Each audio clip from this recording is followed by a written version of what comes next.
El siglo de las guerras.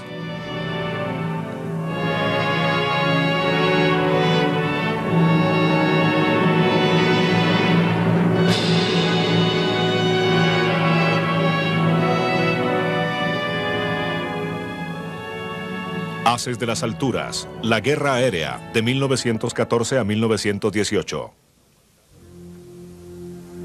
La humanidad siempre ha querido volar como las aves.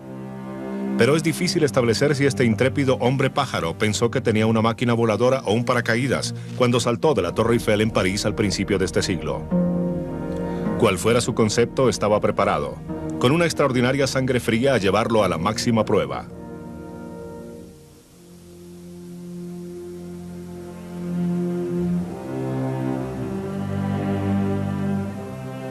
El resultado fue trágico.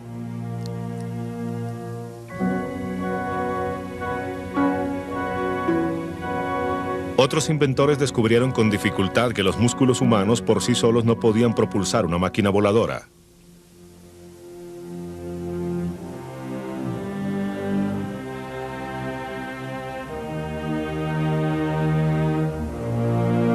Pero los hermanos Montgolfier, franceses de nacimiento, y otros habían volado en globos de aire caliente desde 1780.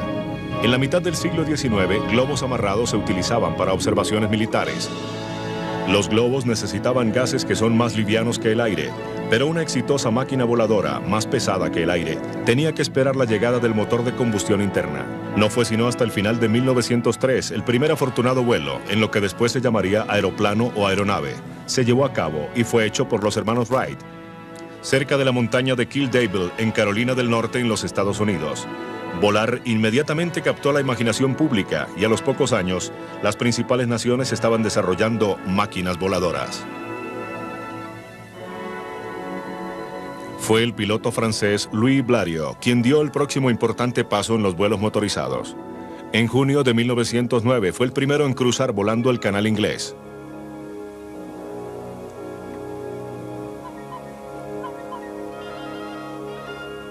Esto reforzó la creencia de que los aviones podrían desempeñar un papel militar. Y fueron los italianos quienes primero lo utilizaron durante una guerra, en su conflicto contra los turcos en Libia en 1911. El motor de combustión interna también trajo el desarrollo de la nave aérea. Esta venía en dos modelos básicos, la no rígida, popularmente conocida como el dirigible, envuelto en un algodón impermeable o lino, y la forma rígida. Y el mejor conocido de estos era el Zeppelin alemán, que tenía un armazón de metal.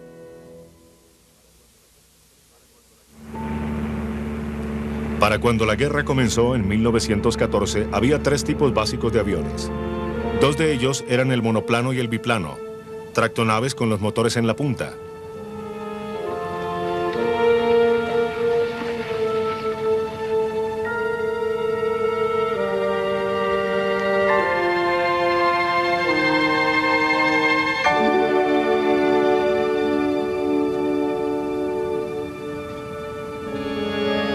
El tercero era el biplano empujado, con el motor en la parte de atrás de la cabina.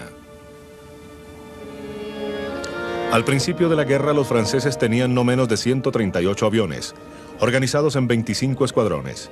Los británicos tenían como 60, mientras que los alemanes tenían 5 batallones aéreos con un total de 100 naves. Para 1918, estas y otras fuerzas aéreas novatas habían incrementado su tamaño varias veces. Los alemanes, franceses y británicos habían producido cada uno 50.000 aviones durante el curso de la Gran Guerra.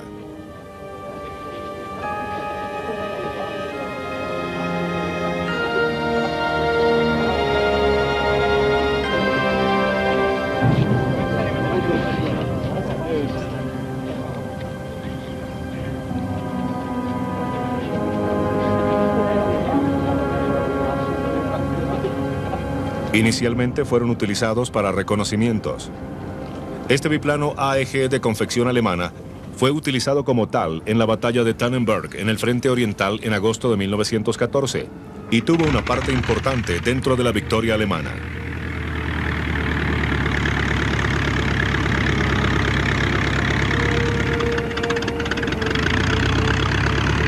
Estos exploradores, como se les llamaba, no estaban armados. Y fue como en 1911 que los norteamericanos habían experimentado disparando ametralladoras y dejando caer bombas desde los aviones. Ya la Fuerza Aérea Italiana lo había hecho en Libia.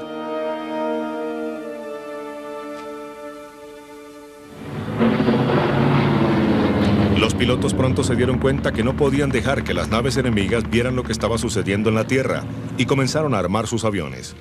Pero el día que este explorador entrara en acción tenía que esperar, hasta que una manera efectiva se encontrara para poder disparar las ametralladoras con exactitud desde un avión.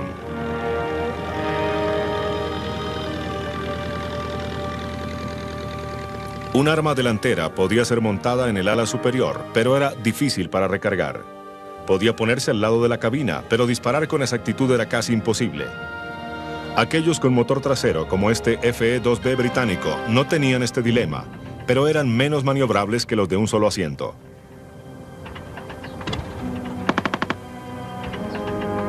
En abril de 1915, el piloto francés Roland Garros le puso deflectores de hierro a las aletas de la hélice de su monoplano explorador, el Morane-Saulnier, teniendo considerable éxito hasta que una falla en el motor lo hizo aterrizar tras las líneas enemigas. Un diseñador holandés, Anthony Fokker, visto aquí a la izquierda, quien trabajaba para los alemanes, encontró la verdadera solución: un interruptor que sincronizara el fuego de la ametralladora con la hélice. Esto revolucionó la guerra aérea en el frente occidental. Desde agosto de 1915, los aviones alemanes dominaban los cielos. Sus biplanos y monoplanos mandaron muchos de los aviones ingleses y franceses a tierra.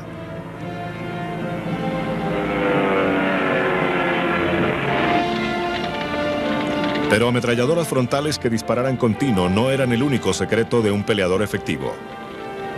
Los pilotos se dieron cuenta que debían maniobrar mejor que sus oponentes, así que las maniobras acrobáticas se hicieron muy importantes. Uno de los primeros en reconocer esto fue el as de los pilotos alemanes, Max Immelmann. Él desarrolló un movimiento muy particular que contenía un medio rizo con un giro desde arriba, que lo ponía rápidamente arriba y atrás de su oponente, el cual vemos aquí demostrado. Tan grande era el dominio alemán que en 1916 los ingleses ordenaron que cada misión de reconocimiento tenía que tener escolta armada. Esto produjo el comienzo del vuelo en formación, pero el reconocimiento aéreo seguía siendo vital durante la guerra. La fotografía aérea se convirtió en un importante elemento de esto. Mapas precisos de las trincheras fueron sacados de las fotos aéreas.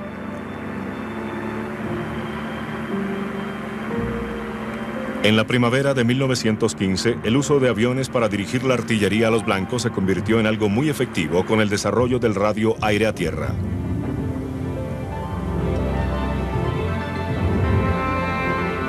Nuevos tipos aliados, como estos Newport Babies franceses, acabaron con el Fokker Score, como era llamado en la batalla de Somme en julio de 1916. Otra nueva nave aliada era el FE-2B británico.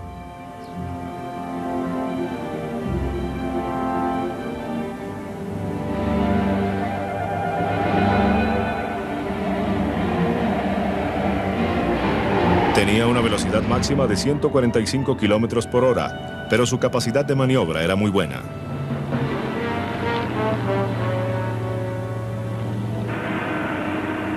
Para el invierno de 1916, la marea había cambiado otra vez, y las pérdidas de aviones aliados incrementaron.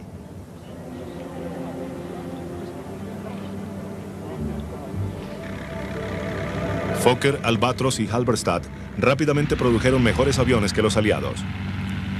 Los alemanes también, por sugerencia de otro de sus ases, Oswald Böckel, comenzaron a utilizar escuadrones de 14 aviones para tener superioridad numérica sobre el enemigo.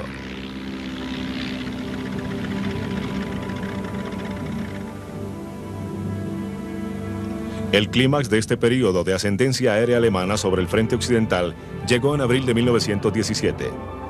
Ya los alemanes estaban mandando 3 y 4 escuadrones al tiempo y eran conocidos como los circos. El más famoso de estos era el del barón Manfred von Richthofen, mejor conocido como el Barón Rojo, llamado así por los ingleses por el rojo de su albatros triplano y después un Fokker que él volaba. Era un oficial de caballería de 32 años al comenzar la guerra, algo viejo para un piloto. Sus manos de caballista lo ayudaron a convertirse en un excelente piloto, y para 1917 ya era uno de los ases alemanes.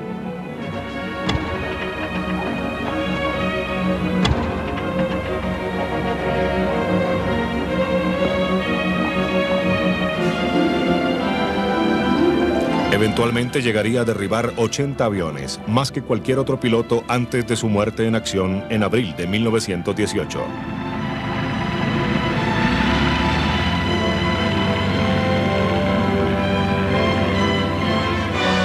Los británicos llamaron abril de 1917 Abril Sangriento, habiendo perdido 150 aviones y 316 tripulantes muertos o capturados. Pero otra vez la fortuna volvió a sonreírle a los aliados, quienes habían introducido nuevos tipos de aviones. Y era de nuevo tiempo de atacar. En Ypres, al final de julio de 1917.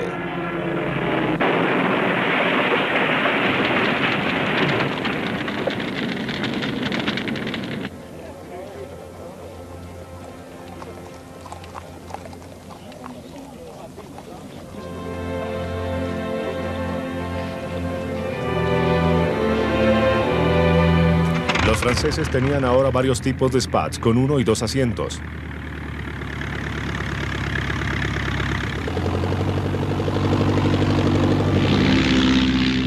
También trajeron el Newport 17, y algunos también fueron utilizados por los británicos, junto al Sopwith Pup, su primer efectivo explorador de un asiento, que había entrado en servicio al final de 1916. Este pequeño explorador muy maniobrable estaba por recibir nuevos roles.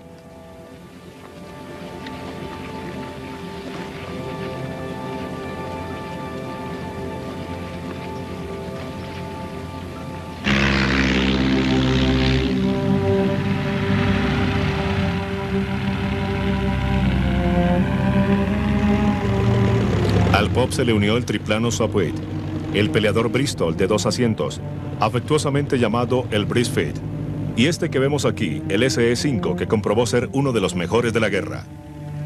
Pero no era la velocidad lo que les daba la ventaja.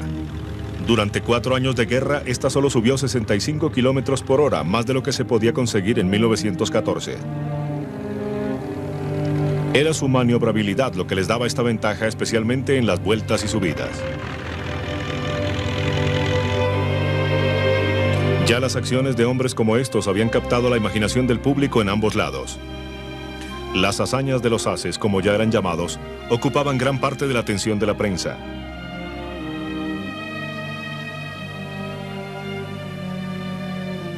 Los alemanes tenían al Barón Rojo, pero también a Boss Udet.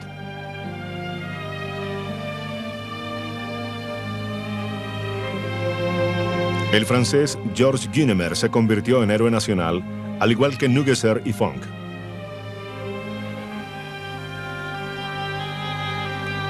Albert Ball, un joven tímido de 20 años, era uno de los tantos ases británicos.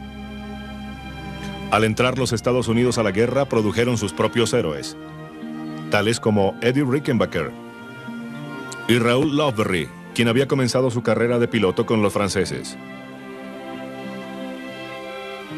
Muchos de los ases no sobrevivieron la guerra, inevitablemente encontrando la muerte en combate. El funeral de Loveberry fue como el de una cabeza de estado.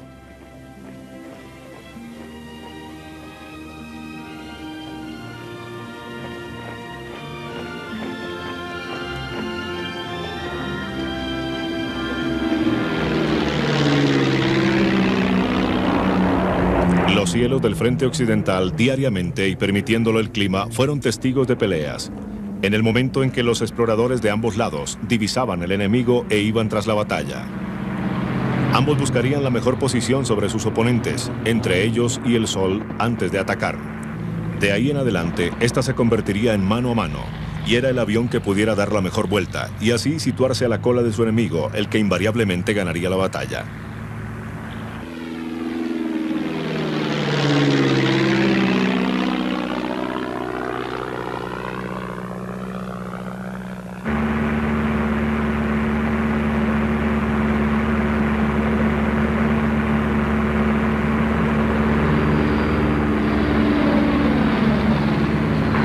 Para aquellos que volaron estas débiles máquinas comparadas con las modernas, su expectativa de vida era menor que la de los oficiales de menor rango en las trincheras. Y esto no era solo por combates, sino también por la alta frecuencia de accidentes.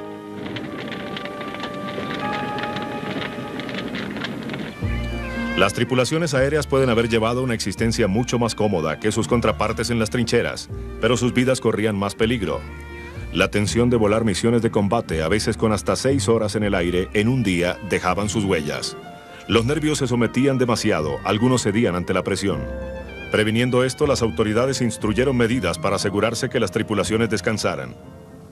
Así, los británicos tenían un reglamento que decía que los pilotos tenían que ser mandados a casa después de un periodo de 6 meses volando misiones de guerra.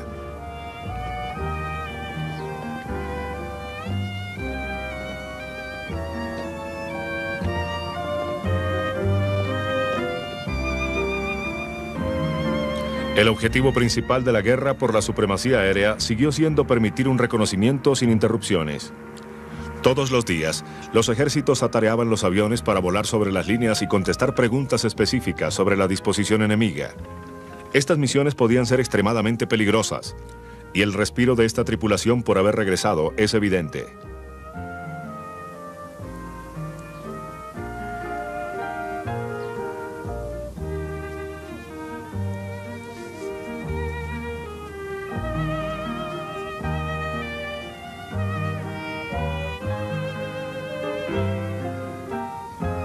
Era crucial que las tripulaciones de aviones de reconocimiento contestaran preguntas tan pronto aterrizaran, cuando todo estaba aún fresco en sus mentes.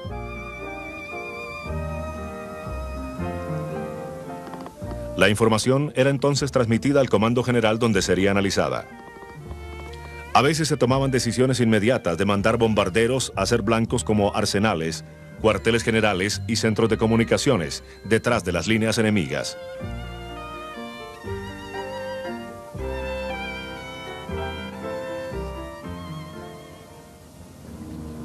Esto produjo una nueva clase de aviones, el bombardero diurno. Inicialmente aviones como el FE-2B, que para 1917 había sido superado por otros aparatos más eficientes, fueron convertidos para esto. Accesorios especiales para las bombas le fueron puestos, con mecanismos para poder soltarlas. Las bombas en sí eran pequeñas, como se puede ver en este británico 65, y las bombas de 100 libras.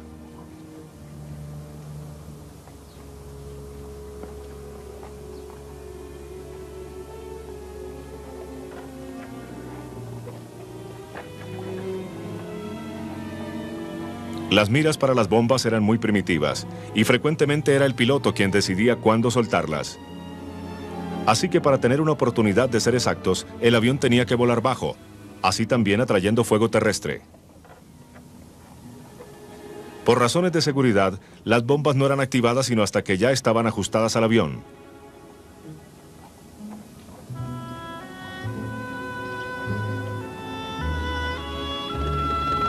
Ahora ya estaban armadas, haciéndolo todo más peligroso para los tripulantes en caso de que el avión se estrellara.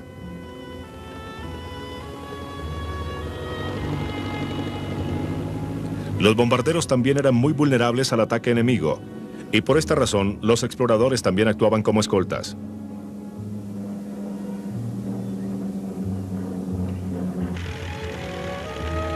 Típico de estas era el versátil Bristol.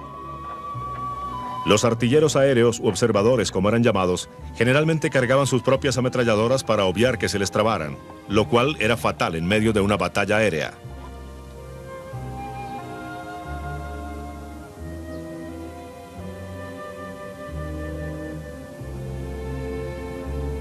La gran ventaja de aquel con 2 asientos sobre el de uno era que el observador siempre podía cubrir la retaguardia. Su arma estaba montada sobre una plataforma Scarf, la cual le permitía una maniobrabilidad total.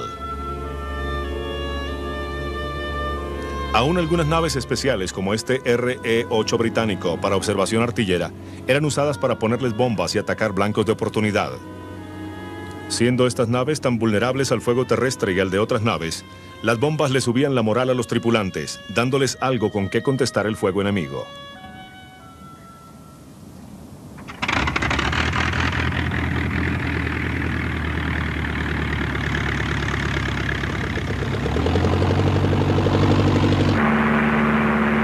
Desde el principio de la guerra, hubo incidentes de exploradores dejando caer bombas sobre tropas terrestres y después atacándolas con fuego de ametralladoras. Pero no fue sino hasta mediados de 1917 cuando comenzaron a ser utilizados formalmente como bombarderos durante ataques a las trincheras. No solo podían dar apoyo directo a los atacantes, sino que traían valiosa información acerca del progreso de la batalla. Cabalgar la tierra, como los pilotos lo llamaban, era una operación para la cual había que tener nervios de acero, ya que volando a tan bajo nivel atraían el fuego de cualquier arma en la vecindad. El más conocido de los aviones utilizados para esto era el británico Sopwith Camelo, que hizo su debut en Francia en el verano de 1917. No solo aguantaba castigo, sino que sostenía su propio peso en una pelea.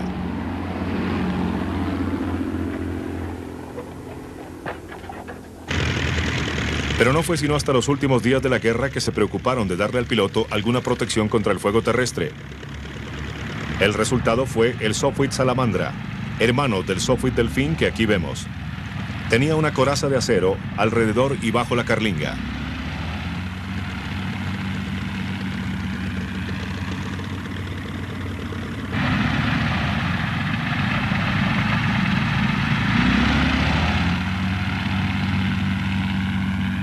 Para septiembre de 1918, el apoyo aéreo para operaciones terrestres había sido tan perfeccionado que el general Billy Mitchell, comandante de los servicios aéreos norteamericanos en Francia, podía llamar a actuar a no menos de 1.500 aviones, franceses, norteamericanos y de todo tipo, para el ataque a San Miguel. Las 2/3 partes, incluyendo bombarderos, fueron utilizados para atacar la retaguardia alemana, lo que significaba darle a blancos que impedirían el movimiento de abastecimientos alemanes y reservas hacia el frente.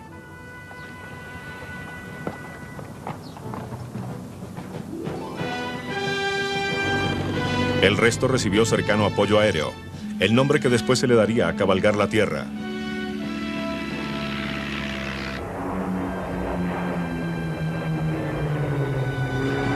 La amenaza para los aviones no eran solamente los disparos de los rifles o de ametralladoras con monturas especialmente diseñadas.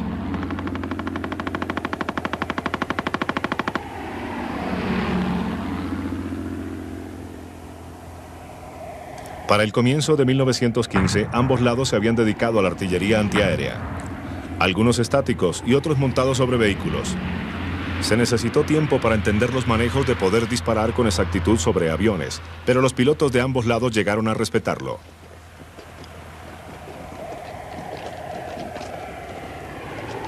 Los más vulnerables eran los aviones que hacían reconocimiento aéreo, pues tenían que volar en línea recta mientras tomaban las fotos. El patrón de la guerra aérea en el frente occidental fue un espejo de lo que sucedió en otros teatros.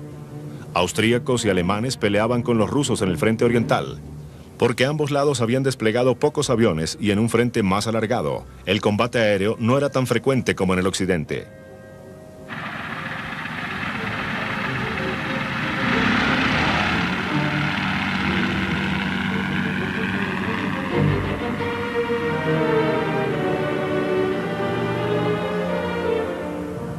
En Salónica, cuyo puerto estaba siendo sobrevolado por un hidroplano británico, y en el frente italiano, batallas aéreas tomaron lugar, a veces llegando a la intensidad que había en los cielos de Francia y Flandes.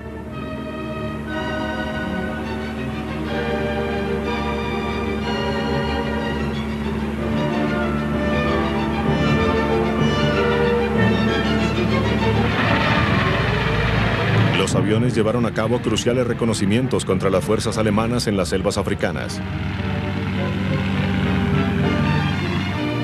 En el Medio Oriente también, aviones británicos pelearon contra alemanes en Mesopotamia y Palestina.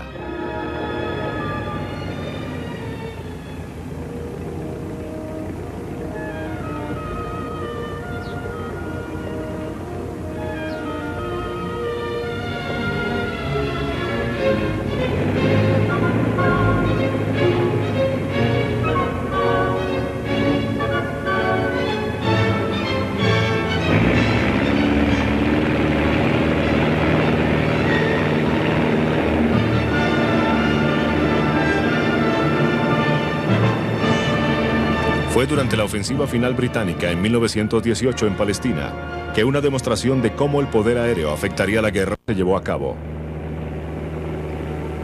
Fuerzas turcas que retrocedían estaban atrapadas y fueron sin piedad bombardeadas con bombas y fuego de ametralladora desde el aire. Pero en ninguna parte estaba tan concentrada la guerra aérea como en el frente occidental, y así siguió hasta el final. Los alemanes, encarándose con la creciente superioridad numérica de los aliados, seguían peleando con todo lo que tenían. El combate aéreo, durante 1914 al 18, fue visto por los participantes de ambos lados como una guerra más limpia que aquella en las trincheras. Algunos hasta la han llegado a comparar con lances entre caballeros de la Edad Media, y trataron de conservar estas medidas caballerescas. Esto hizo crecer la elegancia con que el público en general embellecía la guerra aérea sobre Francia y Flandes. Los duelos aéreos, avión contra avión, pudieron haber dominado la guerra aérea entre 1914 y 1918, pero un viejo método de observación aérea fue utilizado por ambos lados, y también se convertía en otro blanco más para los aviones.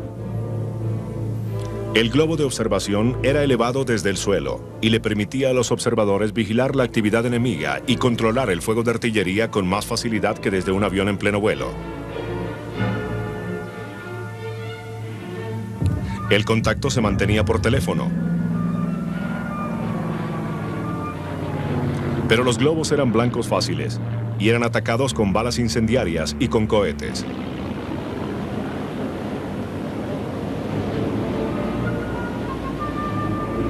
Esto hacía la tarea del observador, globonautas como los llamaban los ingleses, muy peligrosa. Ambos lados reconocían esto, así que los equipaban con paracaídas, lo cual no se hacía con los tripulantes de aviones sino hasta casi ya terminada la guerra. Los pilotos aliados nunca los recibieron, pues los oficiales británicos pensaban que estos podrían animar a los pilotos a abandonar sus naves sin verdadera necesidad de hacerlo. Cuando un observador divisaba un avión enemigo, le avisaba al equipo terrestre, y si comenzaba a atacar, este se lanzaba con el paracaídas, y los que estaban en tierra trataban de bajarlo con la palanca para que no se incendiara, lanzando fuego antiaéreo contra el avión.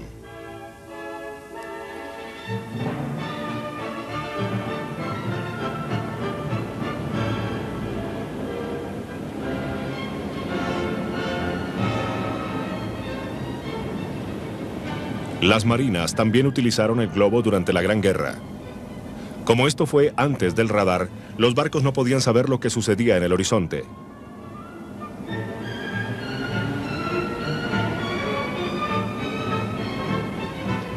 El globo pudo parcialmente solucionar esto, pero tenía sus limitaciones. Se tardaba mucho en inflarse y subirlo.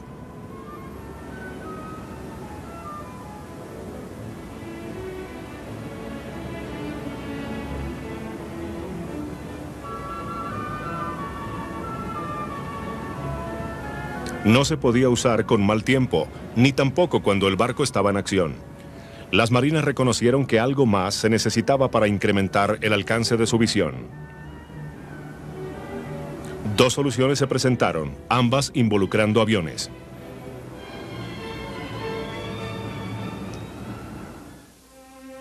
La primera fue sugerida por una acción del piloto profesional estadounidense Eugene Ely, quien en noviembre de 1910 exitosamente despegó su Curtiss biplano desde una plataforma construida sobre el barco crucero el Birmingham. Los británicos llevaron a cabo experimentos similares, utilizando un flotoplano S-27. En 1914 las marinas preferían usar esta clase de nave que podía despegar y amarrar en el agua, en lugar de proseguir con la idea de un avión que pudiera despegar y aterrizar directamente en y de los barcos. Aquí vemos un hidroplano ruso haciendo sus maniobras.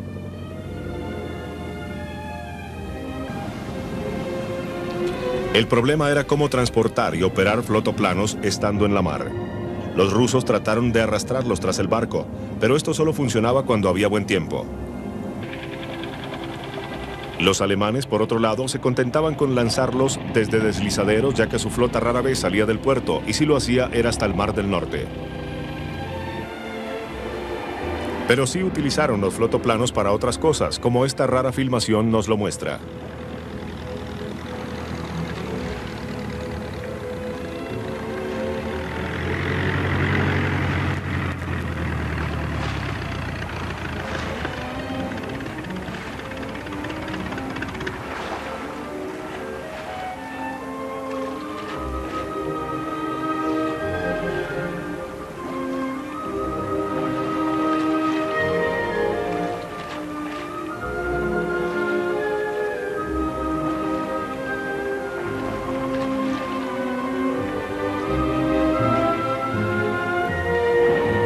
La Marina Real tenía que solucionar este problema. Ellos convirtieron un antiguo crucero, el Hermes, para que pudiera operar 2 de estos. Subsecuentemente, el Campania de la línea Cunard que aquí vemos fue igualmente convertido y podía cargar no menos de 11 aviones. Pero se tardaba mucho la preparación para los vuelos.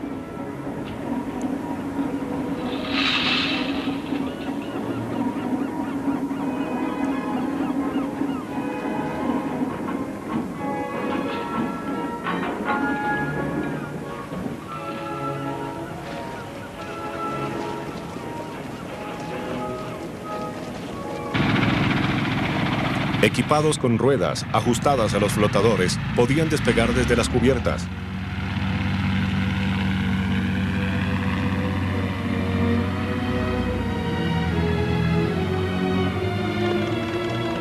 Para regresar, amarraría al lado del barco para ser subido a palanca, otro laborioso proceso.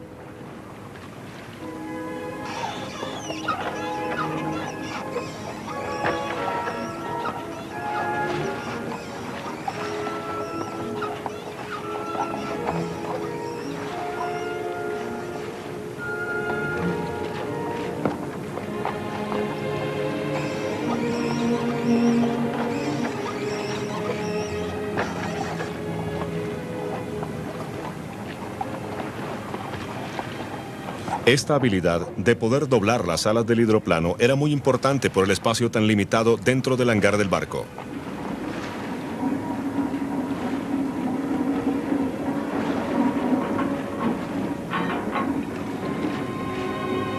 Tres barcos más, todos utilizados para cruzar el canal, fueron convertidos al principio de la guerra para operar como portahidroplanos.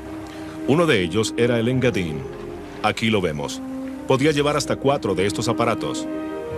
Inicialmente su habilidad para manejar los hidroplanos era pobre. Al principio de 1915 tuvieron que hacerle extensas modificaciones para hacerlo más efectivo, las cuales salieron airosas. Y fue uno de sus aviones el que primero vio a la flota alemana antes del enfrentamiento en Jutland el último día de mayo de 1916. Desafortunadamente el piloto no pudo reportarse a la flota inglesa. Los portahidroplanos no tenían el espacio para despegues y estos tenían primero que ser bajados al agua.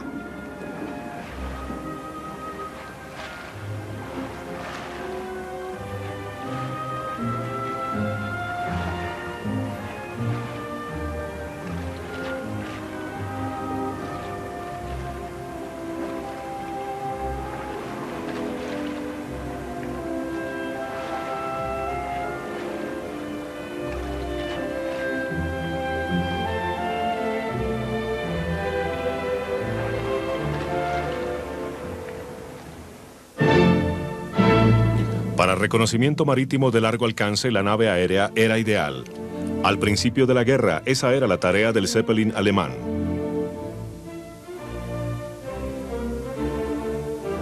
Los barcos mayores también comenzaron a ser equipados con un hidroplano para incrementar la capacidad de reconocimiento de la flota.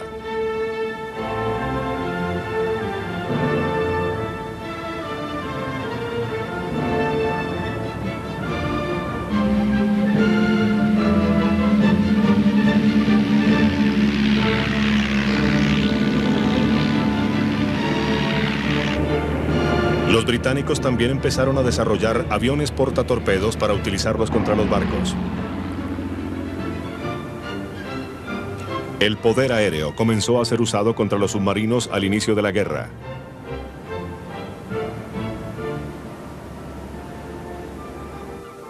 El muy trabajador hidroplano Shore fue inicialmente la principal arma aérea antisubmarina de los ingleses.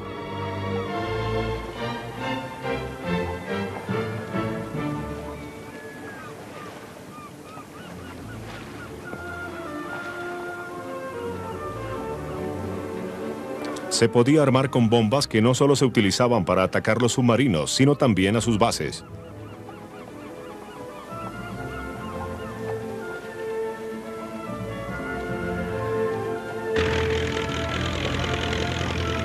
Respecto a esto, la primera operación fue llevada a cabo por el Servicio Aéreo de la Marina Real en otoño de 1914, cuando sus aviones atacaron con bombas lo que creían ser una base de submarinos U en Amberes. Con la llegada de la primera campaña sin restricciones de los submarinos alemanes contra las marinas mercantes en 1915, el almirantazgo se dio cuenta de que algo tendría que hacerse. El hidroplano no era muy efectivo en su papel antisubmarino y otros medios eran claramente necesarios.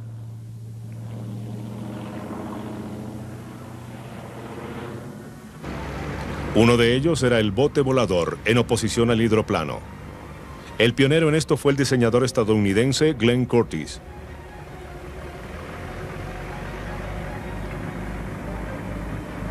En 1916, el comandante Port, el que está con la cadena, comandaba la base del servicio aéreo de la Marina Real en Felixstowe, en la costa este de Inglaterra. Tomó el H-12 del Curtiss, el bote volador, y lo adaptó para la guerra antisubmarina. Reforzó su casco, lo armó con 7 ametralladoras y 2 bombas de 230 libras. Le dio un radio de 6 horas de vuelo. Su primer éxito llegó en mayo de 1917, cuando hundió un submarino con una bomba. El Port, el F-2 y F-5 que vinieron después, también hundieron 2 Zeppelins en aguas alemanas. Esto hizo que los germanos reforzaran su propio brazo aéreo, y hubo varios encuentros entre aviones marítimos enemigos.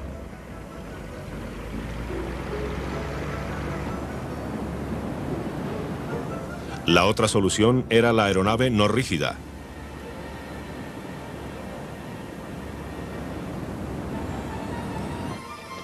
El almirantazgo británico sacó el SS o buscasubmarinos que vemos aquí cuando lo ruedan para después despegar. Con un motor Rolls-Royce de 75 caballos, podía obtener una velocidad de 46 nudos.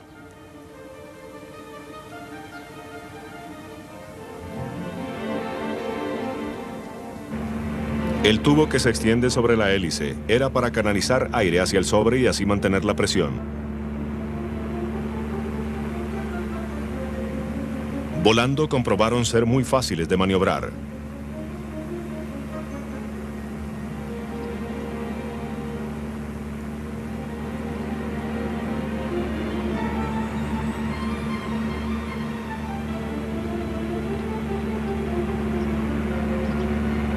Un segundo tipo de dirigible usado por los ingleses fue el Coastal Star Class. Su góndola era basada sobre un fuselaje de BE-2C para aviones. Para el fin de la guerra, estos podían quedarse en el aire hasta 48 horas y estaban equipados con radios y bombas.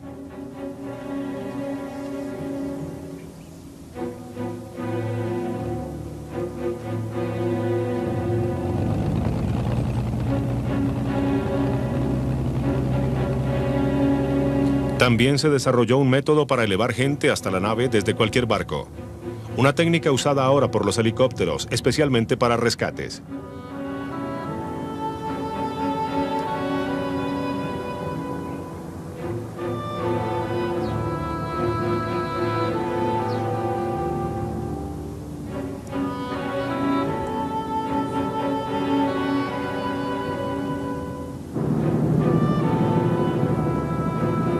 Aunque estaban armados con ametralladoras y bombas, eran demasiado inestables para poder ser exactos en su ataque, así que operaban dirigiendo barcos hacia su blanco. El desarrollo de un verdadero portaaviones que permitiera aterrizajes y despegues fue intentado por los ingleses.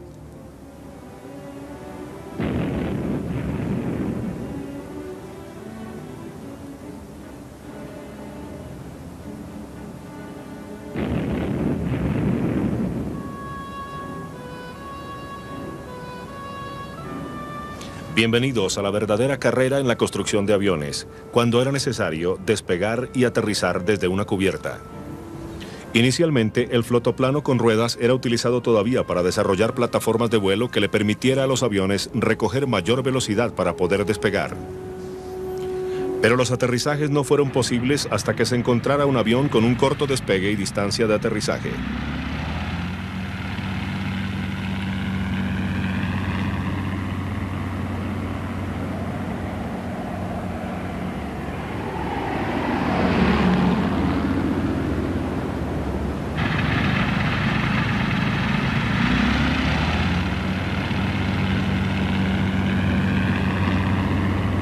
La respuesta llegó con el final de 1916 y la introducción al servicio del Sopwith Pup. Tanta era la versatilidad de este, que los acorazados y cruceros de la Marina Real podían lanzarlo en una improvisada pista de despegue hecha de madera y sobre los cañones gemelos de las torretas. Las pistas eran fácilmente instaladas y desmanteladas.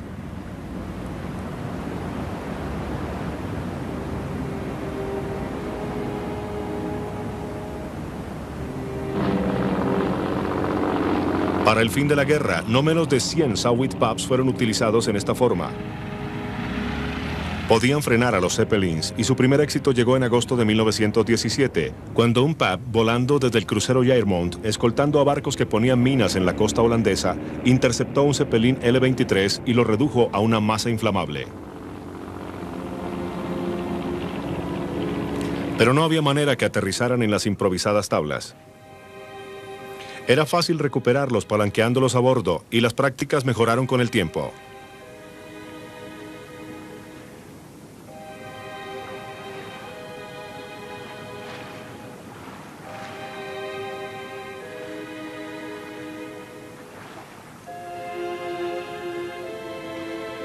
Para aviones de base terrestre era más difícil.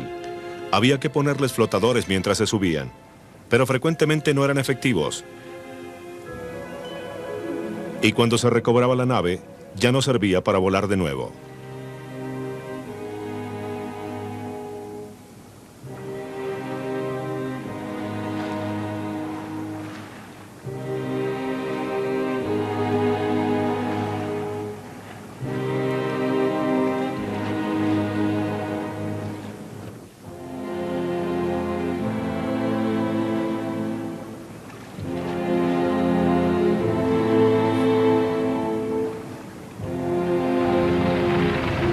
En agosto de 1917 algo sucedió. Un Pup aterrizó sin problemas en el crucero Furious, que había sido convertido a portaaviones, construyendo una pista sobre su puente. Se necesitó mucho ingenio, ya que el puente estaba en la mitad del barco, lo que restringía el área de aterrizaje.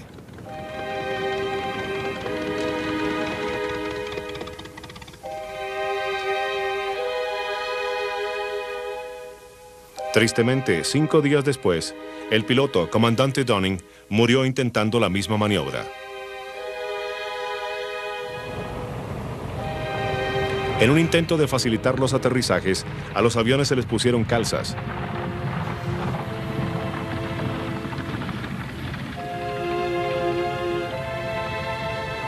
Pero estas en verdad no redujeron el riesgo.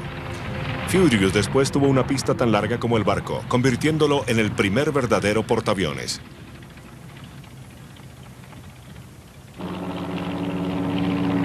Para 1918, el poder aéreo marítimo había demostrado su potencial influencia en la guerra en el mar. Las ideas estaban ahí, pero la tecnología, tanto aeronáutica como náutica, necesitaba avanzar más. La Gran Guerra vio también el potencial aéreo siendo utilizado en otras cosas, independientemente de las fuerzas marítimas o terrestres. En las primeras semanas de la guerra, aviones atacaron blancos detrás de las líneas con bombas primitivas. Después, el 30 de agosto de 1914, un Rumpler-Tauber alemán de reconocimiento dejó caer 5 pequeñas bombas sobre París, matando a una mujer e hiriendo a 2. Esto pudo haber sido un acto ilegal, ya que la Declaración de La Haya de 1899 prohibía el lanzamiento de cualquier forma de proyectil desde un vehículo aéreo. Pero esto fue antes de que llegaran los aviones motorizados, y la mayoría de las naciones firmantes no lo ratificaron. En enero de 1915, el Kaiser aprobó ataques de los Zeppelins contra las instalaciones británicas navales y militares. Ese mismo mes, el primero hecho por 2 Zeppelins se llevó a cabo matando a 4 e hiriendo 16 civiles en la costa oriental inglesa. No fue intencional.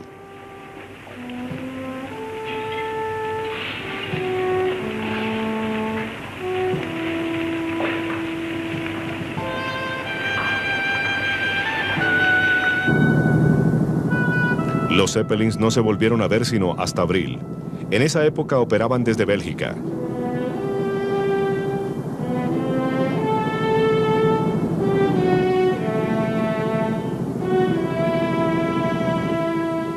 Otros, como este, sobre Varsovia. Atacó blancos en Polonia, apoyando las ofensivas alemanas contra los rusos en la primavera y el verano de 1915. Los Zeppelins atacaron Londres por primera vez la última noche de mayo de 1915 y 7 civiles murieron.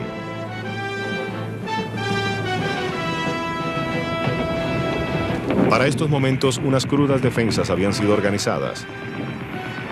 Unas cuantas armas, reflectores y bajando la luz de las calles.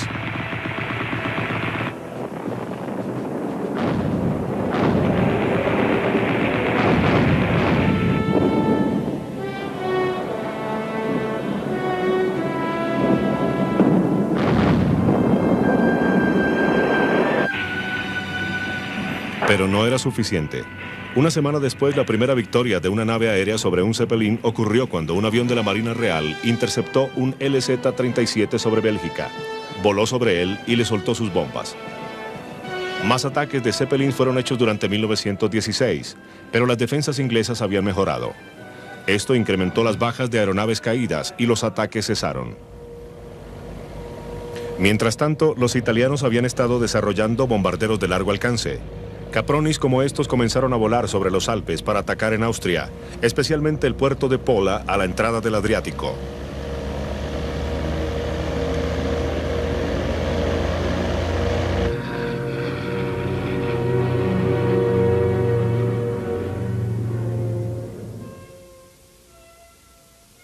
Los rusos ya tenían un gran bombardero en 1914, el cuadrimotor Ilya Muromets, diseñado por Igor Sikorsky, el pionero de los helicópteros.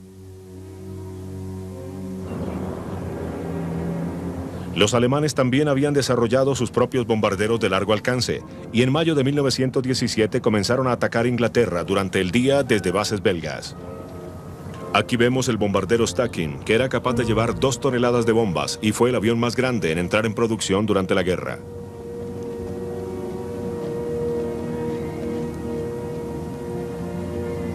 Pero fueron los pequeños bombarderos Gotha los que hicieron los primeros ataques.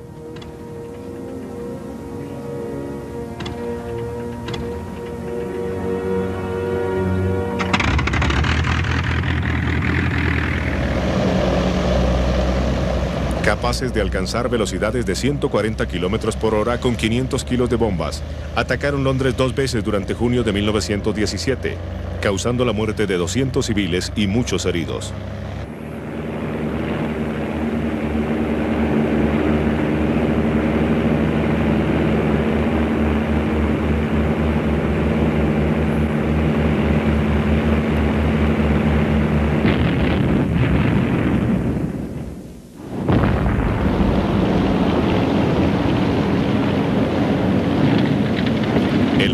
Cundió. Casi hubo una revuelta en uno de los distritos más pobres de Londres, el East End. Los trabajadores de municiones no se presentaron a trabajar en las fábricas. 2 escuadrones de combate fueron regresados de Francia para ayudar a luchar contra esta nueva amenaza. Es más, se organizó un comité bajo órdenes del general sudafricano Jan Smuts para hacer recomendaciones de cómo luchar contra esta amenaza.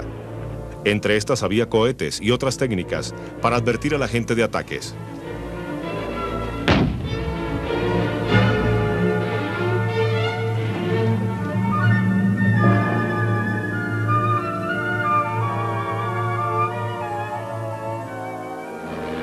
Más escuadrones domésticos de combate defensivo fueron creados y fueron integrados con las armas antiaéreas y sistemas de alarma. Todo esto se puso en efecto rápidamente y forzó a los alemanes a ataques nocturnos como habían hecho con los Zeppelins.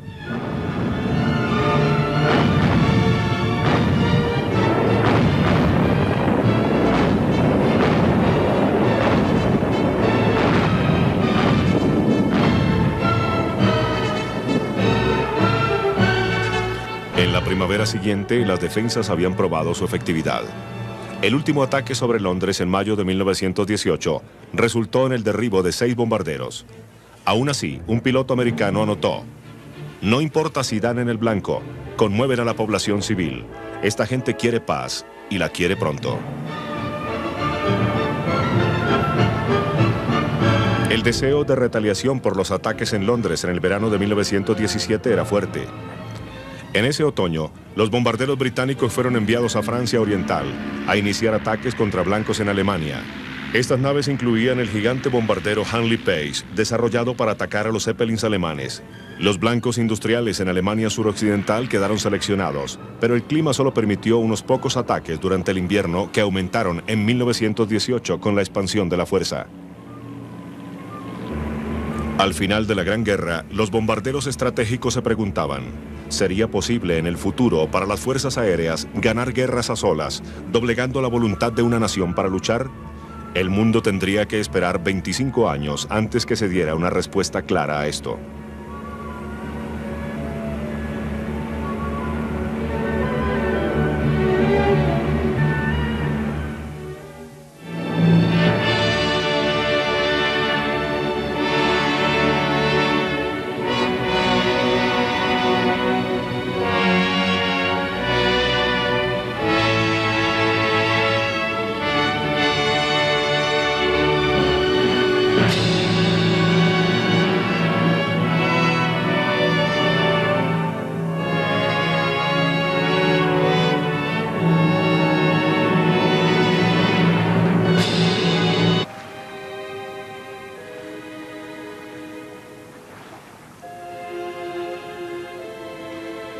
Para aviones de base terrestre era más difícil.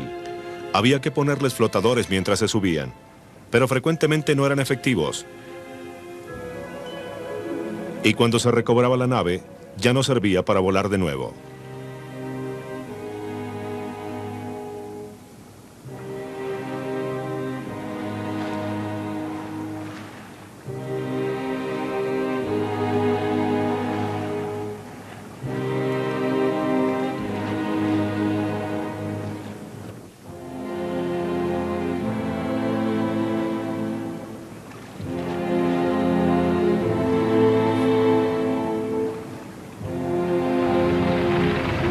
En agosto de 1917 algo sucedió.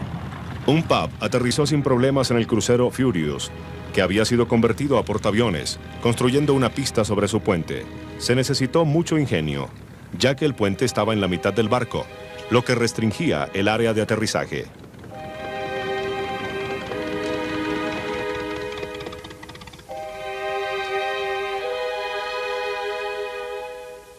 Tristemente, 5 días después, el piloto, comandante Dunning, murió intentando la misma maniobra.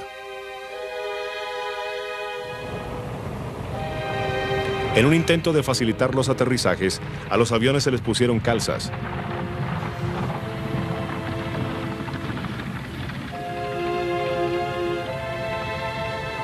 Pero estas en verdad no redujeron el riesgo. Furious después tuvo una pista tan larga como el barco, convirtiéndolo en el primer verdadero portaaviones.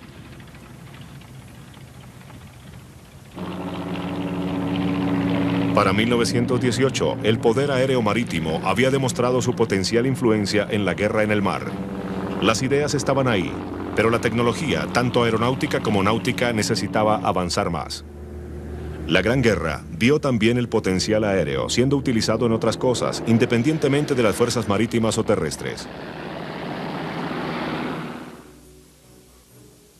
En las primeras semanas de la guerra, aviones atacaron blancos detrás de las líneas con bombas primitivas. Después, el 30 de agosto de 1914, un Rumpler-Tauber alemán de reconocimiento dejó caer 5 pequeñas bombas sobre París, matando a una mujer e hiriendo a 2.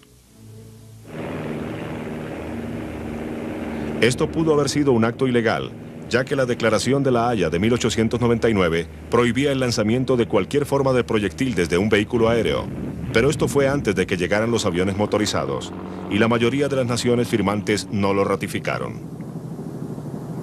En enero de 1900... no se podía usar con mal tiempo, ni tampoco cuando el barco estaba en acción. Las marinas reconocieron que algo más se necesitaba para incrementar el alcance de su visión. 2 soluciones se presentaron, ambas involucrando aviones.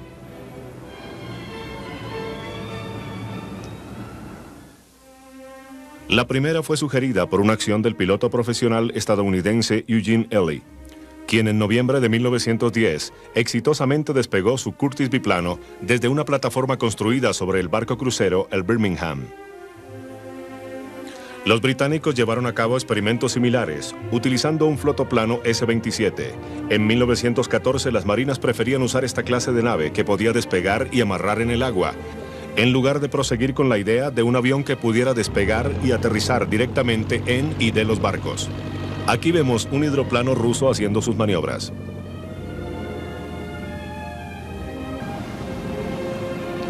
El problema era cómo transportar y operar flotoplanos estando en la mar. Los rusos trataron de arrastrarlos tras el barco, pero esto solo funcionaba cuando había buen tiempo. Los alemanes, por otro lado, se contentaban con lanzarlos desde deslizaderos, ya que su flota rara vez salía del puerto, y si lo hacía era hasta el Mar del Norte. Pero sí utilizaron los flotoplanos para otras cosas, como esta rara filmación nos lo muestra.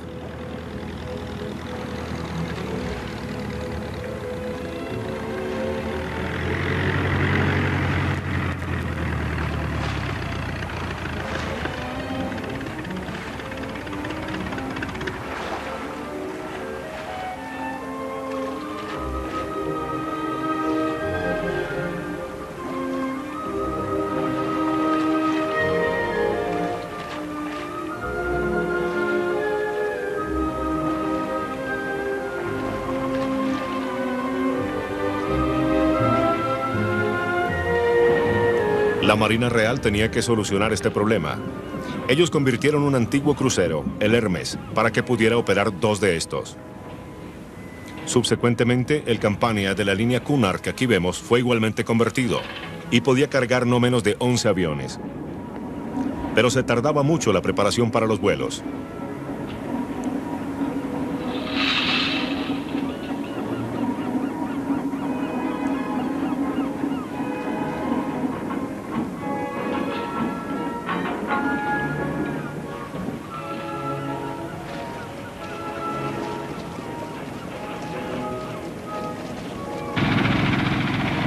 Equipados con ruedas ajustadas a los flotadores, podían despegar desde las cubiertas.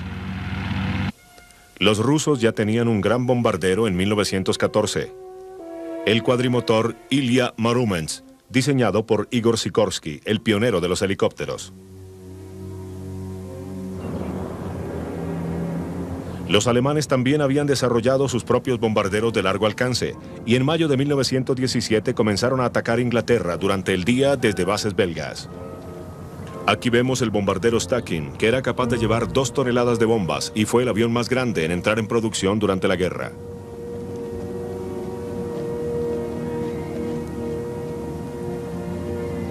Pero fueron los pequeños bombarderos Gotha los que hicieron los primeros ataques.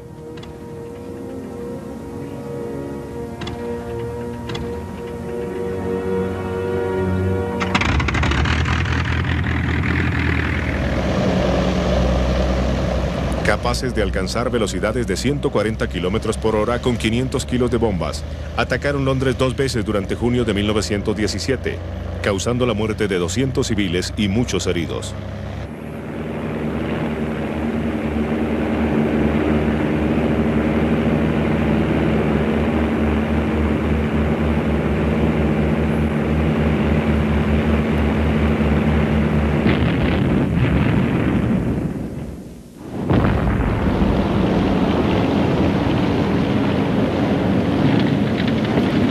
Cundió.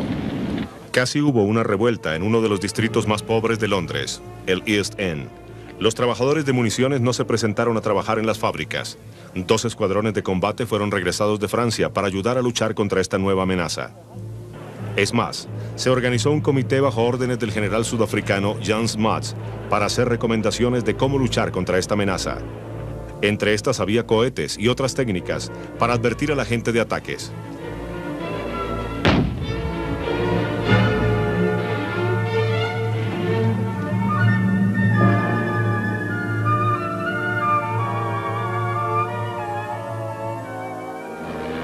Más escuadrones domésticos de combate defensivo fueron creados y fueron integrados con las armas antiaéreas y sistemas de alarma.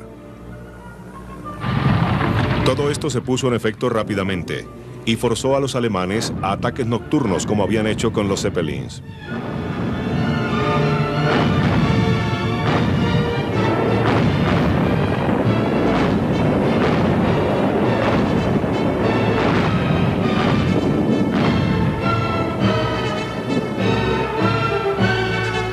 En la primavera siguiente, las defensas habían probado su efectividad. El último ataque sobre Londres en mayo de 1918 resultó en el derribo de 6 bombarderos. Aún así, un piloto americano de aviones durante el curso de la Gran Guerra.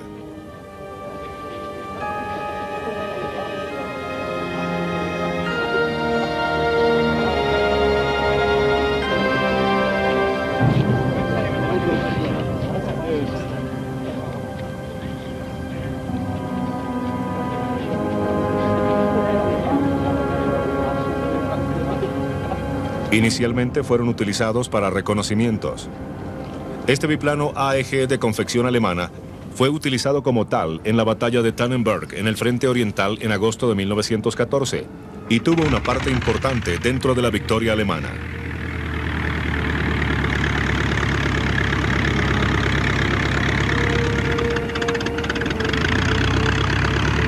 Estos exploradores, como se les llamaba, no estaban armados. Y fue como en 1911 que los norteamericanos habían experimentado disparando ametralladoras y dejando caer bombas desde los aviones. Ya la Fuerza Aérea Italiana lo había hecho en Libia.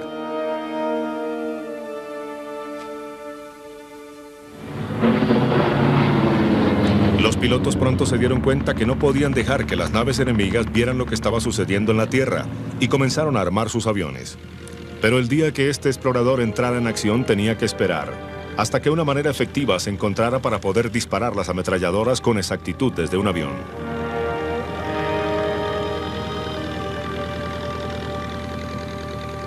Un arma delantera podía ser montada en el ala superior, pero era difícil para recargar. Podía ponerse al lado de la cabina, pero disparar con exactitud era casi imposible.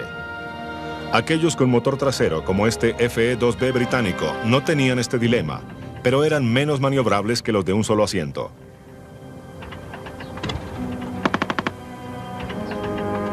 En abril de 1915, el piloto francés Roland Garros le puso deflectores de hierro a las aletas de la hélice de su monoplano explorador, el Morane-Saulnier, teniendo considerable éxito hasta que una falla en el motor lo hizo aterrizar tras las líneas enemigas. Un diseñador holandés, Anthony Fokker, visto aquí a la izquierda, quien trabajaba para los alemanes, encontró la verdadera solución: un interruptor que sincronizara el fuego de la ametralladora con la hélice. Esto revolucionó la guerra aérea en el frente occidental. Desde agosto de 1915, los aviones alemanes dominaban los cielos. Sus biplanos y monoplanos mandaron muchos de los aviones ingleses y franceses a tierra.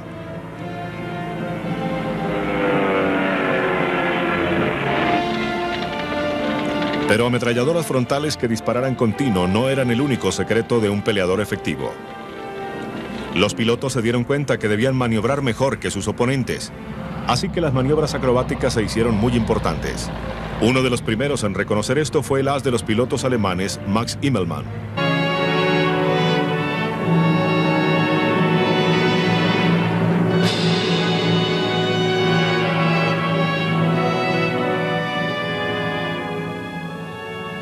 Ases de las alturas, la guerra aérea de 1914 a 1918. La humanidad siempre ha querido volar como las aves. Pero es difícil establecer si este intrépido hombre pájaro pensó que tenía una máquina voladora o un paracaídas cuando saltó de la Torre Eiffel en París al principio de este siglo. Cual fuera su concepto, estaba preparado, con una extraordinaria sangre fría a llevarlo a la máxima prueba.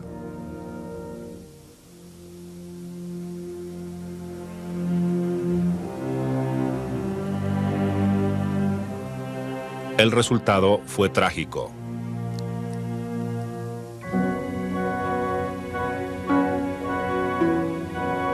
Otros inventores descubrieron con dificultad que los músculos humanos por sí solos no podían propulsar una máquina voladora.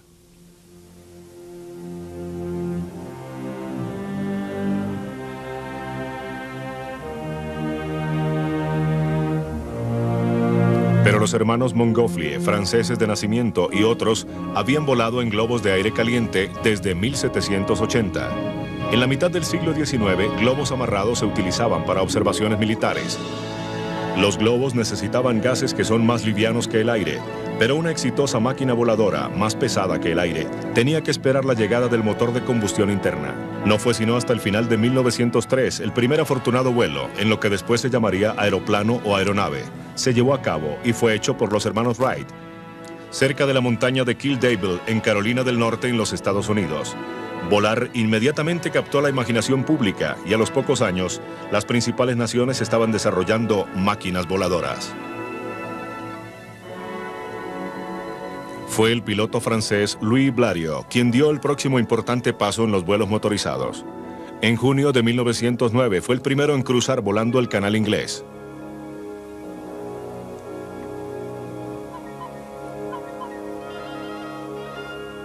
Esto reforzó la creencia de que los aviones podrían desempeñar un papel militar. Y fueron los italianos quienes primero lo utilizaron durante una guerra, en su conflicto contra los turcos en Libia en 1911. El motor de combustión interna también trajo el desarrollo de la nave aérea. Esta venía en dos modelos básicos, la no rígida, popularmente conocida como el dirigible, envuelto en un algodón impermeable o lino, y la forma rígida, y el mejor conocido de estos era el Zeppelin alemán, que tenía un armazón de metal.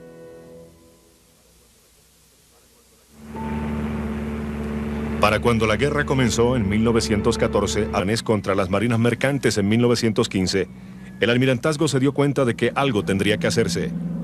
El hidroplano no era muy efectivo en su papel antisubmarino, y otros medios eran claramente necesarios.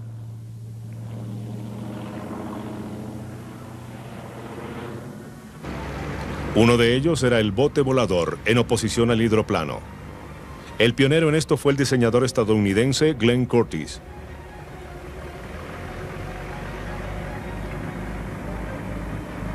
En 1916, el comandante Port, el que está con la cadena, comandaba la base del Servicio Aéreo de la Marina Real en Felixstowe, en la costa este de Inglaterra.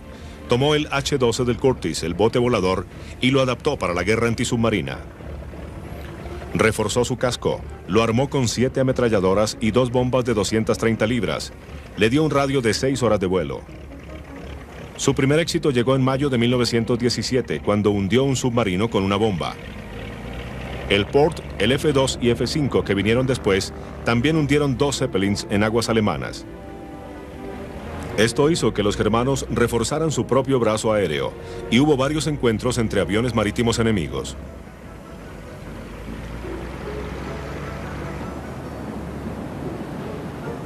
La otra solución era la aeronave no rígida.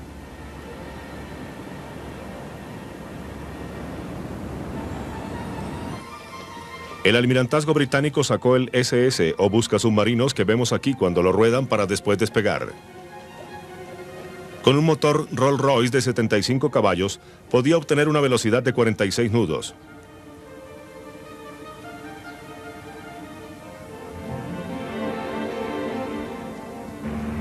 El tubo que se extiende sobre la hélice era para canalizar aire hacia el sobre y así mantener la presión. Volando comprobaron ser muy fáciles de maniobrar.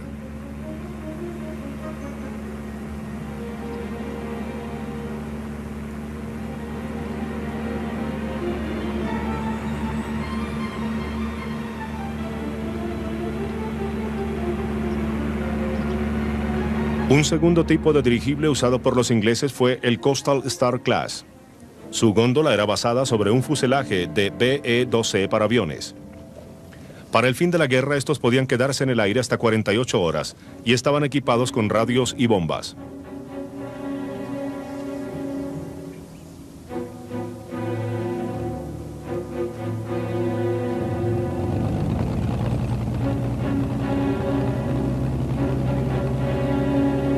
También se desarrolló un método para elevar gente hasta la nave desde cualquier barco.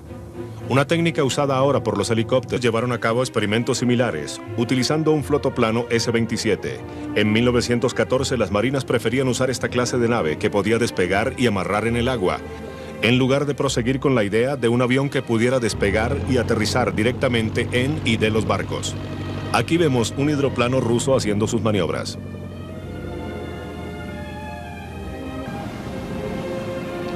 El problema era cómo transportar y operar flotoplanos estando en la mar. Los rusos trataron de arrastrarlos tras el barco, pero esto solo funcionaba cuando había buen tiempo. Los alemanes, por otro lado, se contentaban con lanzarlos desde deslizaderos, ya que su flota rara vez salía del puerto, y si lo hacía era hasta el Mar del Norte. Pero sí utilizaron los flotoplanos para otras cosas, como esta rara filmación nos lo muestra.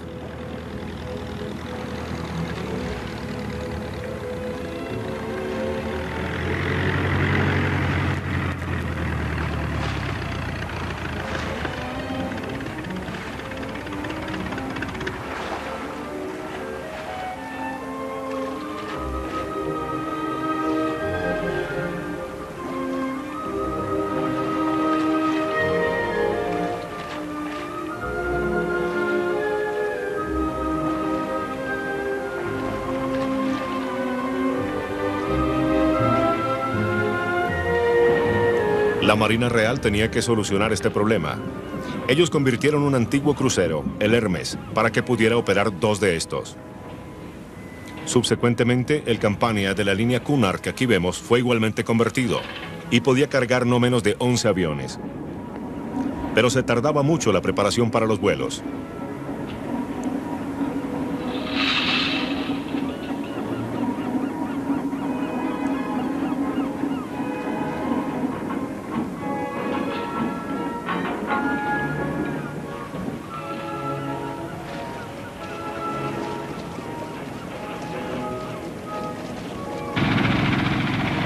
Equipados con ruedas ajustadas a los flotadores, podían despegar desde las cubiertas.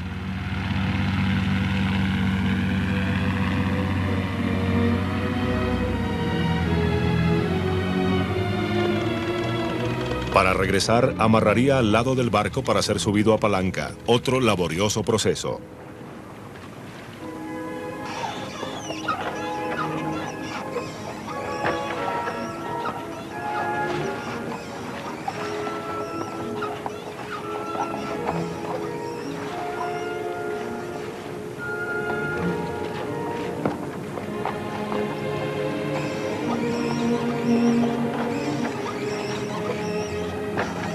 El nombre que después se le daría a cabalgar la tierra.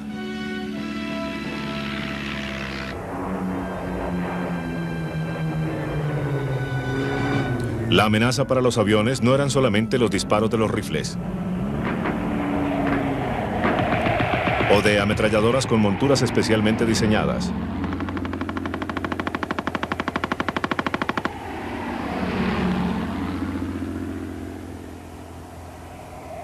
Para el comienzo de 1915, ambos lados se habían dedicado a la artillería antiaérea, algunos estáticos y otros montados sobre vehículos.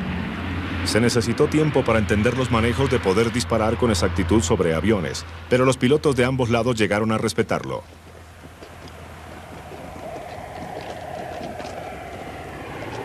Los más vulnerables eran los aviones que hacían reconocimiento aéreo, pues tenían que volar en línea recta mientras tomaban las fotos. El patrón de la guerra aérea en el frente occidental fue un espejo de lo que sucedió en otros teatros.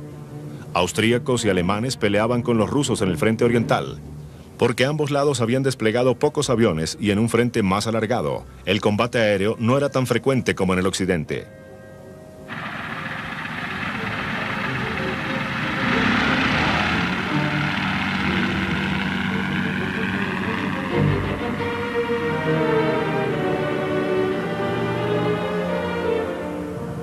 En Salónica, cuyo puerto estaba siendo sobrevolado por un hidroplano británico, y en el frente italiano, batallas aéreas tomaron lugar, a veces llegando a la intensidad que había en los cielos de Francia y Flandes.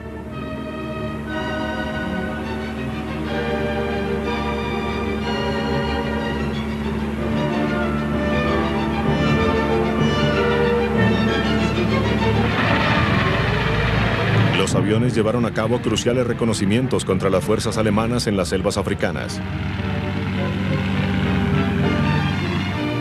En el Medio Oriente también, aviones británicos pelearon contra alemanes en Mesopotamia y Palestina.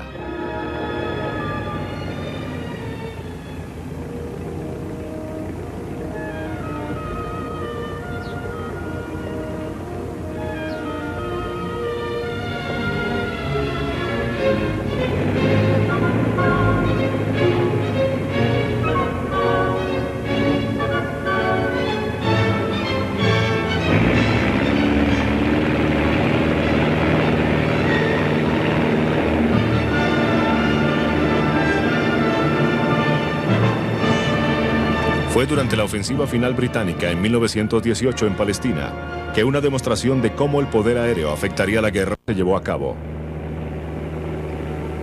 Fuerzas turcas que retrocedían estaban Manfred von Richthofen, mejor conocido como el Barón Rojo, llamado así por los ingleses por el rojo de su albatros triplano y después un Fokker que él volaba. Era un oficial de caballería de 32 años al comenzar la guerra, algo viejo para un piloto. Sus manos de caballista lo ayudaron a convertirse en un excelente piloto, y para 1917 ya era uno de los ases alemanes.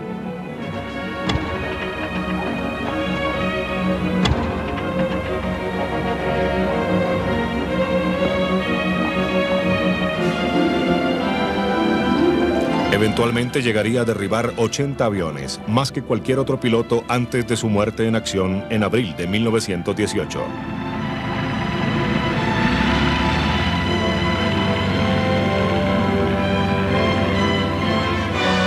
Los británicos llamaron abril de 1917 Abril Sangriento, habiendo perdido 150 aviones y 316 tripulantes muertos o capturados. Pero otra vez la fortuna volvió a sonreírle a los aliados, quienes habían introducido nuevos tipos de aviones.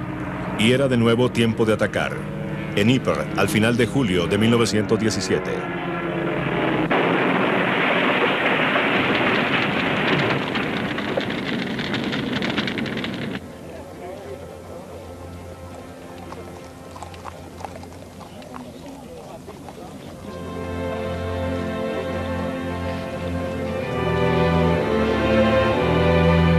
Los franceses tenían ahora varios tipos de Spats con 1 y 2 asientos.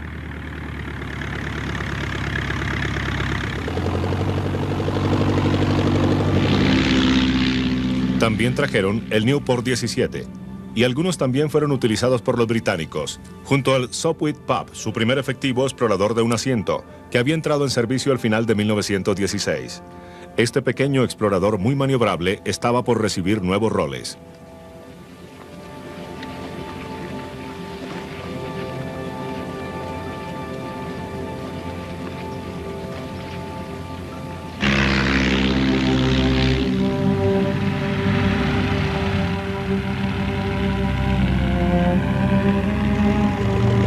Al Pup se le unió el triplano Sopwith, el peleador Bristol de 2 asientos, afectuosamente llamado el Brisfit, y este que vemos aquí, el SE-5, que comprobó ser uno de los mejores de la guerra.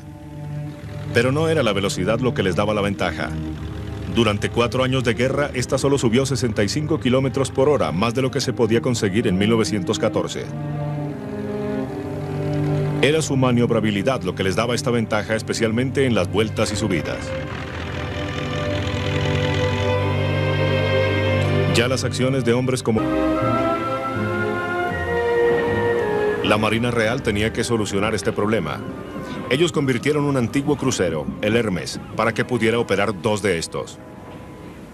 Subsecuentemente, el Campania de la línea Cunard que aquí vemos fue igualmente convertido y podía cargar no menos de 11 aviones.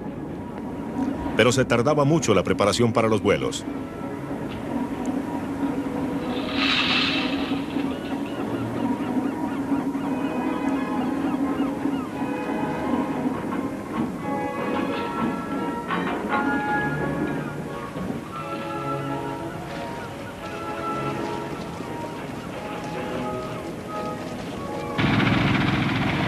Equipados con ruedas ajustadas a los flotadores, podían despegar desde las cubiertas.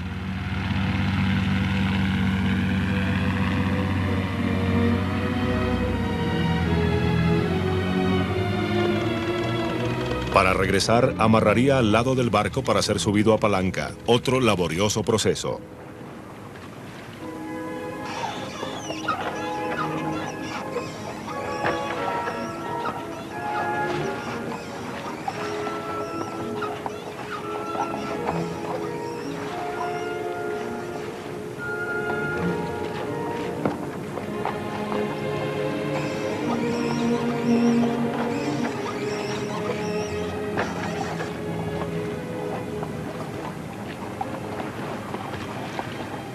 Esta habilidad de poder doblar las alas del hidroplano era muy importante por el espacio tan limitado dentro del hangar del barco.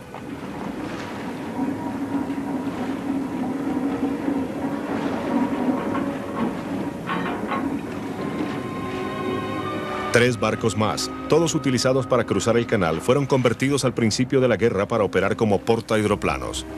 Uno de ellos era el Engadine. Aquí lo vemos. Podía llevar hasta 4 de estos aparatos. Inicialmente su habilidad para manejar los hidroplanos era pobre. Al principio de 1915 tuvieron que hacerle extensas modificaciones para hacerlo más efectivo, las cuales salieron airosas. Y fue uno de sus aviones el que primero vio a la flota alemana antes del enfrentamiento en Jutland el último día de mayo de 1916. Desafortunadamente, el piloto no pudo reportarse a la flota inglesa. Los portahidroplanos no tenían el espacio para despegues y estos tenían primero que ser bajados al agua.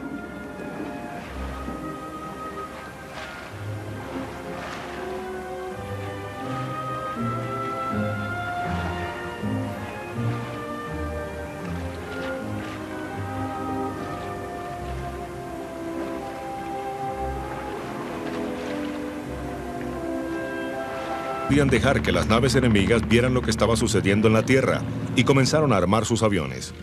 Pero el día que este explorador entrara en acción tenía que esperar, hasta que una manera efectiva se encontrara para poder disparar las ametralladoras con exactitud desde un avión.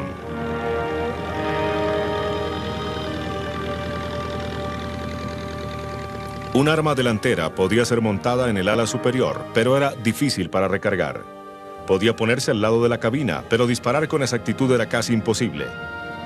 Aquellos con motor trasero, como este FE-2B británico, no tenían este dilema, pero eran menos maniobrables que los de un solo asiento.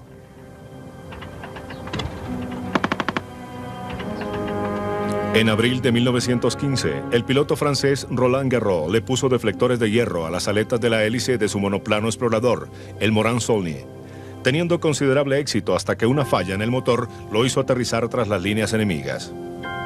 Un diseñador holandés, Anthony Fokker, visto aquí a la izquierda, quien trabajaba para los alemanes, encontró la verdadera solución: un interruptor que sincronizara el fuego de la ametralladora con la hélice. Esto revolucionó la guerra aérea en el frente occidental. Desde agosto de 1915, los aviones alemanes dominaban los cielos. Sus biplanos y monoplanos mandaron muchos de los aviones ingleses y franceses a tierra.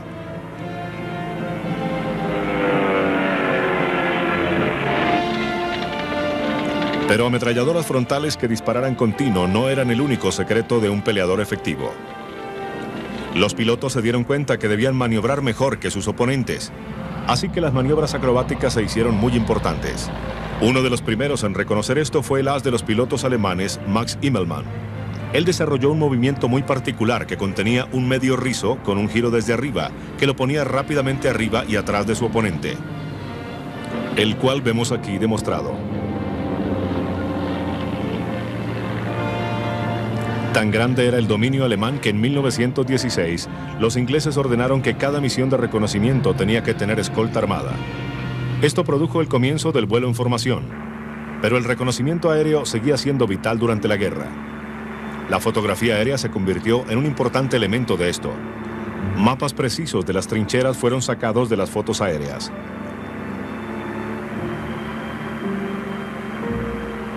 En la primavera de 1915, el uso de aviones para dirigir la artillería a los blancos se convirtió en algo muy efectivo con el desarrollo del radio aire a tierra.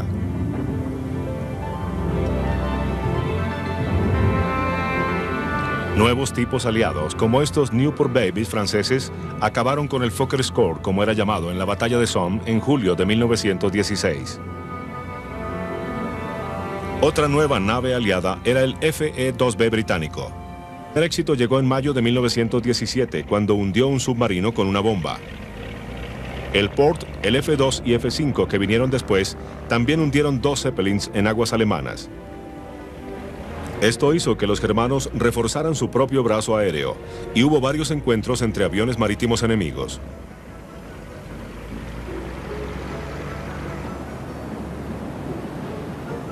La otra solución era la aeronave no rígida.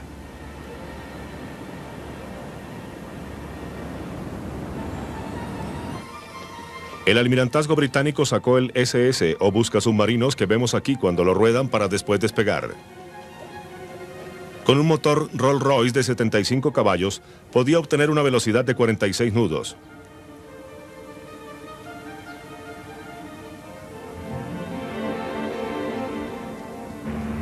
El tubo que se extiende sobre la hélice era para canalizar aire hacia el sobre y así mantener la presión. Volando comprobaron ser muy fáciles de maniobrar.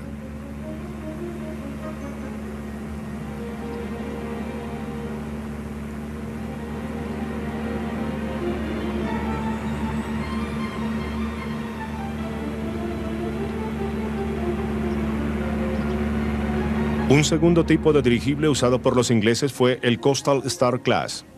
Su góndola era basada sobre un fuselaje de BE-2C para aviones. Para el fin de la guerra, estos podían quedarse en el aire hasta 48 horas y estaban equipados con radios y bombas.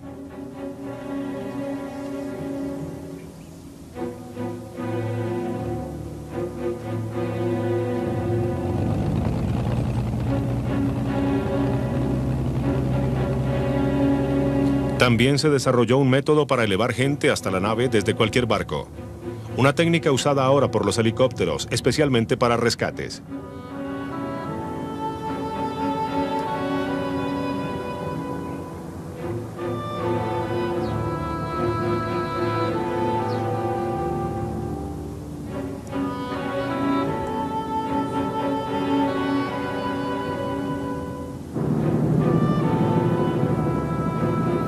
Aunque estaban armados con ametralladoras y bombas, eran demasiado inestables para poder ser exactos en su ataque, así que operaban dirigiendo barcos hacia su blanco. El desarrollo de un verdadero portaaviones que permitiera aterrizajes y despegues fue intentado por los ingleses.